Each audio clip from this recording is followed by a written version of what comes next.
बच्चे को आज क्लासरूम में होना चाहिए, ना कि रोड पे होना चाहिए। पिछले कुछ दिनों से मीडिया में एक चीज जो सबसे अधिक वायरल हो रही है वो है प्रसिद्ध टीवी एंकर अंजना ओम कश्यप और यूट्यूब पर बच्चों को पढ़ाने वाले शिक्षकों को टारगेट करने वाली बात है। और उसके बाद उसका रिएक्शन। हमारे साथ धनबाद कोचिंग एसोसिएशन के तमाम पदाधिकारी हैं, मनोज सर हैं, कुंदन सर है, बाकी तमाम जो शिक्षक हैं, उनसे आज बात करने का प्रयास करते हैं। सर, ये जो पूरा मामला आप लोगों ने भी देखा होगा, क्या लगता है कि जो शिक्षक ऑनलाइन पढ़ाते हैं वो अपना 100% नहीं देते? देखिए सर, जो भी शिक्षक पढ़ा रहे हैं वो तो अपना 100% दे रहे हैं। चाहे शिक्षक 5 बच्चे को पढ़ा रहे हैं, चाहे 50 बच्चे को पढ़ा रहे हैं, चाहे 50,000 को पढ़ा रहे हैं, चाहे मिलियंस में पढ़ा रहे हैं, वो अपना 100% ही देते हैं। 100% देंगे तभी तो वो आगे बढ़ेंगे। दूसरी बात है कि बात हो सकता है कि जुबान से फिसल गया हो, ऐसा भी हो सकता है। इस पर बहुत ज्यादा चर्चा नहीं होना चाहिए था। मान लीजिए कभी कभी होता है क्या कि बोल रहे कुछ और, निकल गया मुंह से कुछ और, स्लिप ऑफ टंग जिसको कहते हैं, वो भी हो सकता है। लेकिन अगर उनके द्वारा, अंजना ओम कश्यप के द्वारा ऐसा हुआ था, तो सार्वजनिक रूप से बोल दिया जाता है कि भाई हमसे ये मिस्टेक हो गया है, लेकिन उसको फिर दूसरे ढंग से दिखाया जा रहा है। कोविड के समय में आपका ऑनलाइन ही बच्चों का जान बचाया है। हम ऑनलाइन को गलत नहीं ठहरा सकते, एक विकल्प के रूप में लेके चल सकते हैं, लेकिन जो सर्वांगीण विकास ऑफलाइन क्लास में है वो कभी भी ऑनलाइन में नहीं हो सकता। डिस्ट्रैक्शन होना है, मतलब होना है। एक टीवी एंकर को जिस तरह से पूरे टारगेट किया जा रहा है, उनको ट्रोल किया जा रहा है, वो भी उचित है क्या? देखिए, बात खत्म करना था तो सार्वजनिक मंच पे आकर के बोल देते भाई गलती से फिसल गया है, जवान से निकल गया है, कोई बात नहीं। 2 कौड़ी, बहुत छोटा वर्ड है कौड़ी, लेकिन शिक्षक जो है सम्मान और अभिमान के लिए जीता है। अगर सम्मान नहीं तो उसके सामने फिर कुछ नहीं, चाहे आप कितने बड़े एंकर क्यों ना हो।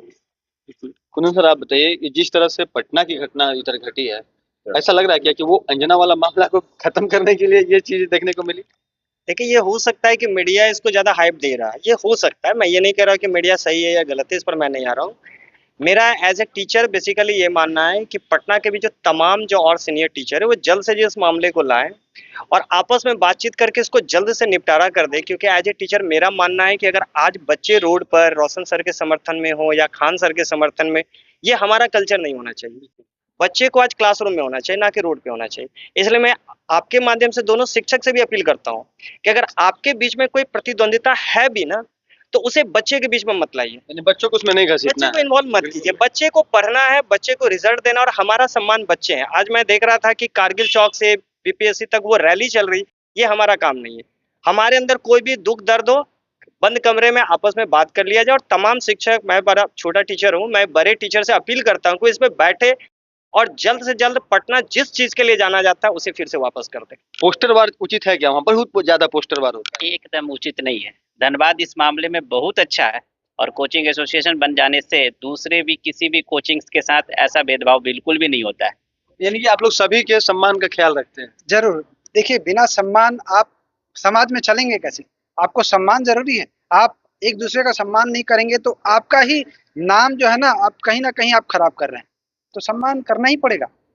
लेकिन ये जो पूरा जो विवाद हुआ, फायरिंग की घटना हुई, ऐसा लग रहा था कि ना पूरी तरह से प्लान किया गया सारा कार्यक्रम। बिल्कुल। देखिए, जहाँ पे टीचर्स इन्वॉल्व हैं, तो मुझे लगता है कि टीचर्स को मिल बैठ करके ही इस बात को सुलझा देना चाहिए। और इस तरह की घटना अप्रिय घटना है ऐसा उम्मीद नहीं किया जा सकता है। कुछ ना कुछ इसमें बात हो सकती है, मामले की तहकीकात सरकार को करनी चाहिए और दोनों टीचर को, दोनों पक्ष को भी एक साथ मिल करके बैठ करके बात का निदान जल्द से जल्द करना चाहिए। कम पैसे में शिक्षकों का पढ़ाना, क्या ऐसा लगता है कि जो बड़े कोचिंग संस्थान हैं उनको नहीं हजम होता है? ऐसा हो सकता है, लेकिन ये कोई फैक्टर नहीं है। जिसकी जितनी क्षमता, जितनी एबिलिटी, मान लीजिए आप एलन का सॉरी बोलते हैं, एलन बोल रहे हैं, एडिडास का कपड़ा पहनना है, फुटपाथ पर भी टी शर्ट मिलता है, एडिडास का भी मिलता है, दोनों में अंतर है। तो अपना अपना टीचर का स्टैंडर्ड है, अपना अपना लेवल है, और मार्केट में बच्चों का भी लेवल है, स्टैंडर्ड लेवल भी है, लो लेवल भी है, लो भी है। तो उसके अनुसार तो ये सब नहीं होना चाहिए। आप लोग धनबाद में पूरे एसोसिएशन के साथ काम कर रहे हैं, बावजूद ऑनलाइन हावी है अभी। ई मार्केटिंग की बात करें तो इधर जो ड्रगिस्ट हैं वो लोग हड़ताल पर चले गए कि भैया हम लोगों को बचाइए ऑनलाइन वालों से। आप लोगों के सामने इस तरह की परेशानी आ रही है? नहीं, परेशानी बहुत है सर। जो 100% हम लोग काम करते थे, जिस 100% में काम कर रहे थे, अब 25% में हम लोग काम कर रहे हैं। यानी कि मार्जिन भी खत्म। मार्जिन भी खत्म। कभी कभी किसी मंथ में तो ऐसा होता है कि रेंट निकालना मुश्किल हो जाता है। बच्चे रहते हैं उसके बाद बच्चे रहते हैं कभी कभी। देखिए, अब बच्चे पढ़ रहे हैं, सर फीस दे देंगे, 2 महीना 3 महीना करके रखे हैं, उसके बाद बच्चे का कोर्स खत्म, बच्चे चले गए, आप किससे फीस मांगिएगा? अच्छा सर देंगे ना, सर नहीं भागेंगे। ऐसा होता है कि बच्चे ऑनलाइन में पेमेंट कर देते हैं और बाद में जब पता चलता है कि वो पढ़ाई का जो स्तर उन्होंने सोचा था, जो डेमो में मिला था, वो मिल नहीं रहा है, उस समय वो अपने आप को ठगा सा महसूस। सर ऑनलाइन ऑफलाइन की बराबरी कभी नहीं कर सकता। अगर बच्चे को पढ़ना है तो ऑफलाइन क्लास ज्वाइन करे। ऑनलाइन उसी बच्चे के लिए है जो एक राउंड पूरे सिलेबस को पढ़ा हुआ है। क्लास में जब बच्चा नहीं समझता है तो ऑनलाइन में क्या समझेगा? आपको कहते हैं, हम लोग कहते हैं कि face is the index of mind. जब हम लोग क्लास में एक बच्चे का क्लास लेते हैं तो उसका चेहरा देख के समझ जाते हैं कि बच्चा हमारा नहीं समझा है। ऑनलाइन में क्या करेंगे? अपना सिर्फ डिलीवरी दे रहे हैं, हम तो कैमरा को बढ़ा रहे हैं। आई कांटेक्ट मेरा कैमरा होता है, बच्चा नहीं होता है। बच्चे को देख भी नहीं हाँ, पाते। बच्चे को देख भी नहीं, क्या कर रहा है, हो सकता है पढ़ रहा है, व्हाट्सएप भी खेल रहा है, स्क्रीन स्लॉट करके मूवी भी देख रहा हो, क्लास भी कर रहा हो, तो ऐसे पढ़ाई नहीं हो सकता। पढ़ाई के लिए कंसिस्टेंसी बहुत जरूरी है। अभी हमने धनबाद कोचिंग एसोसिएशन के तमाम पदाधिकारियों से बात की। इन्होंने एक बात तो स्पष्ट कहा है कि जो पढ़ाई आप ऑनलाइन में करते हैं वो 100% नहीं हो सकता है, क्योंकि ऑफलाइन जब पढ़ाई होती है तो बच्चों से शिक्षक का डायरेक्ट कंटेंट होता है, उनकी आंखों में आंख डाल करके बच्चे भी और टीचर भी दोनों एक दूसरे से बात कर सकते हैं। दूसरी बात कि जो पटना में घटना हुई है उस घटना के लिए भी इन लोगों ने अपना एक सजेशन दिया है कि बैठकर तमाम मुद्दों पर आपस में बातचीत होनी चाहिए और बच्चों को, शिक्षकों के आपसी विवाद में बच्चों को नहीं घसीटा जाना चाहिए। कितना जल्दी पटना का मामला खत्म होता है और बच्चे फिर से अपने क्लासरूम में नजर आते हैं, यह तो देखने वाली बात होगी।